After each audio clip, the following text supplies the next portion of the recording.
আপনাদের সাথে আমরা রাখবো, কিন্তু আমরা চাই গভর্নমেন্ট চাই যে ওই জায়গা থেকে ওই দুঃখ কষ্টের জায়গা থেকে একটা ভালো অবস্থানে আনা। মনে করেন যে আপনি আপনার কর্মসংস্থানের মাধ্যমে নিজে একটা কিছু ইনকাম করবেন, আর্থিক সক্ষমতা তৈরি হবে, আপনার সামাজিক অবস্থা উন্নয়ন করবে এবং আপনি রাষ্ট্রে সন্তুষ্ট চিত্তে শান্তিপূর্ণ অবস্থান করবেন।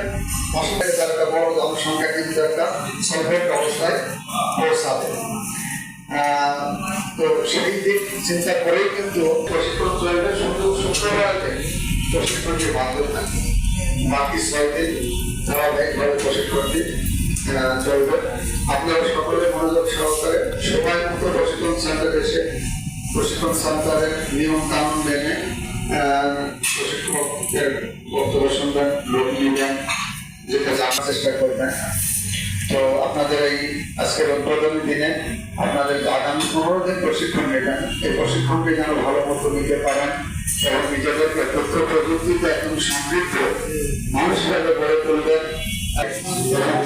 আপনাদের সাকসেস স্টোরি আমরা কিন্তু কর্তৃপক্ষের কাছে পাঠাবো যে এই প্রশিক্ষণ দিয়ে আমার এই কতজন ফ্রিল্যান্সার হয়েছে, এই 5জন কন্টেন্ট ক্রিয়েটর হয়েছে, তারা এখন মাসে 40,000 50,000 করে ইনকাম করে।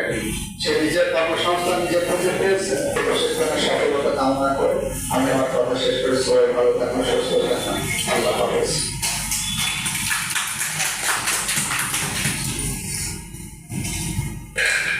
সবাই উপস্থিত একত্রিত হয়ে তোমরা যাবো বালিকা বিদ্যালয়ের সামনে আমাদের শহর সমাজসেবক কার্যালয় আছে।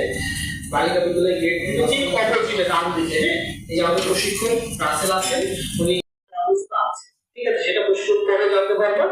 আর যারা ফেল করে যাবা, মিস করবা, সার্ভিসের কাছ থেকে খবর পাবো না, তারা একটা বিশাল মনে করবা যে একটা প্রাপ্তি থেকে বঞ্চিত হবা, এটি পরে বুঝতে পারবে, এটা আমরা এখন বলবো না।